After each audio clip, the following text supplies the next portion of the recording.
Hello दोस्तों, civil services Bing channel पे आपका स्वागत है। जैसा कि आप सभी जान रहे होंगे कि यूपी पीसीएस प्री 2023 में इस बार अच्छी खासी वैकेंसी आने वाली है। यूपी पीसीएस आरओ के बारे में भी ये सुनने को मिल रहा है कि काफ़ी मात्रा में वैकेंसी आने वाली है। और बीपीएससी भी एक कैंसिल हो गया है, तो उसको फिर से री एग्ज़ाम लेंगे या हो सकता है कि 2 बीपीएससी एक साथ मिला के किए जा सकें। ऐसा पिछले कई बार किया गया है बीपीएससी द्वारा, तो ये भी संभावना है कि भाई दोनों को मिला के एक साथ दोनों साल का ले लिया जाए। और आप ये भी जानते हैं कि यूपी ट्रिपल एससी पेट का भी, जो कि एक एलिजिबिलिटी टेस्ट है, उसका भी एग्ज़ाम 2022 का लिया जाना है। और वो डेट चेंज हो गई है, जो 15-16 को हुई है वो भी आप जानते हैं अक्टूबर में हो गई है। अब यहाँ पे बच्चों के साथ ये समस्या आ जा रही है, या ये एक विडंबना में वो फंसे हुए हैं कि भाई इन अलग अलग पैटर्न के एग्ज़ाम्स की अलग अलग जिनके नेचर हैं उनकी तैयारी कैसे किया जाए। तो फ्रेंड्स, सबसे पहले आपको अपनी स्थिति के बारे में जानना होगा। आप कहाँ खड़े हैं, आपको पहले ये जानना होगा कि आपका स्तर क्या है, आप कहाँ खड़े हैं।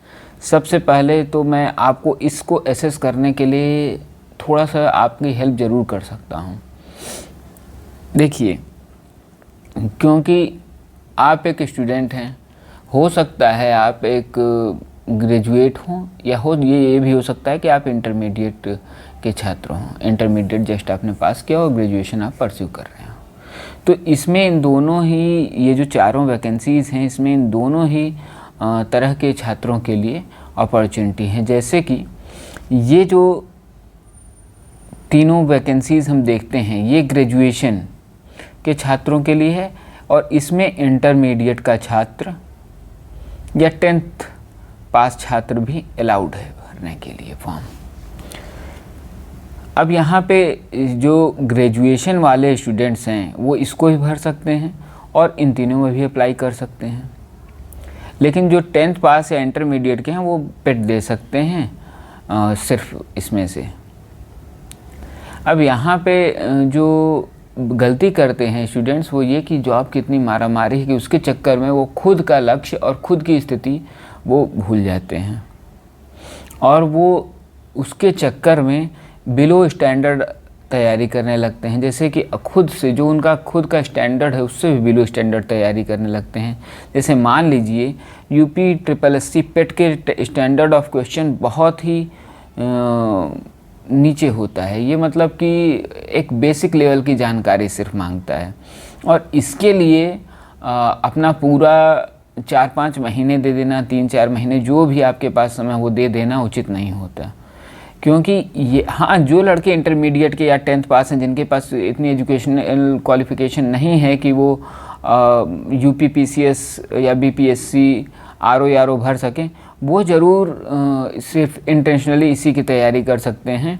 लेकिन जो ग्रेजुएशन के स्टूडेंट्स हैं उनको दिशा भ्रमित नहीं होना चाहिए।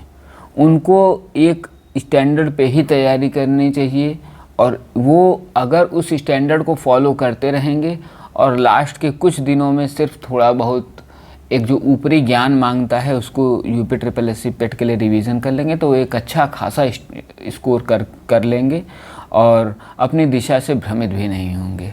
यहाँ पे इस बार काफ़ी हद तक देखने को मिला कि पेट के लिए या लेखपाल के लिए इंटेंशनली लड़के 5-6 महीने से लगे, और जो हाल एग्ज़ाम का पेपर आने के बाद हुआ वो सब जानते हैं, जग जाहिर है।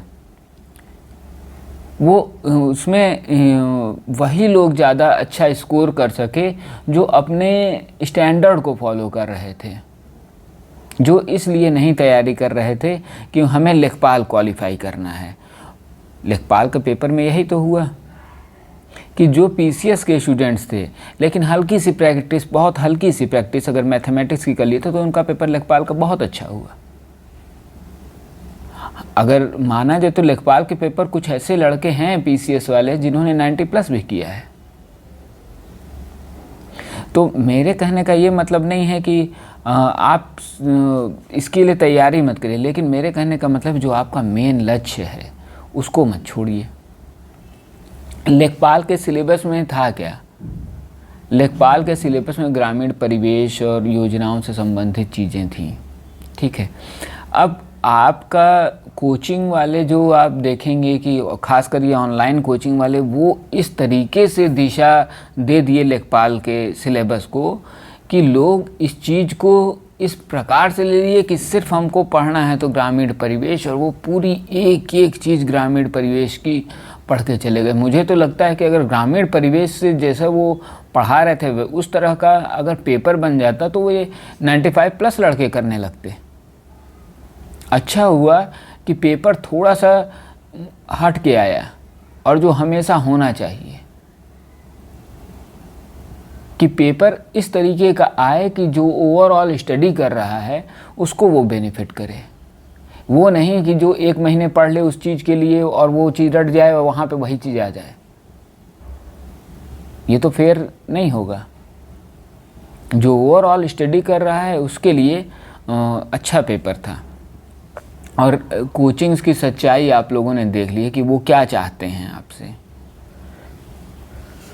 यहाँ पे जब आप UPPCS प्री, RO और BPSC की बात करते हैं तो इनको निकालने के लिए कोई बहुत ख़ास स्ट्रेटजी की ज़रूरत नहीं है, रेगुलर स्टडी की ज़रूरत है, और जो सिलेबस है उसको ध्यान देने की ज़रूरत है। प्रीवियस ईयर पेपर देखिए, क्या चीज़ ज़्यादा से ज़्यादा आ रहा है, ज़्यादा से ज़्यादा स्कोरिंग कौन से सब्जेक्ट्स हैं, उन्हीं सबको स्टडी करिए। और अगर आप ऐसा कर सकते हैं कि किसी 1 या 2 पेपर में चाहे जिस भी तरह के क्वेश्चन आ जाएं आप उसको 100% करने की क्षमता रखते हैं तो आपका उसी दिन सिलेक्शन पक्का हो जाता है। धन्यवाद दोस्तों। आगे एक वीडियो बनाऊंगा आपको कि कौन सी बुक्स UPPCS प्री, RO और BPSC के लिए पढ़नी चाहिए उसके लिए, और फिर पेट के लिए भी गाइड करूंगा कि किस प्रकार से पेट को अप्रोच करना है। धन्यवाद।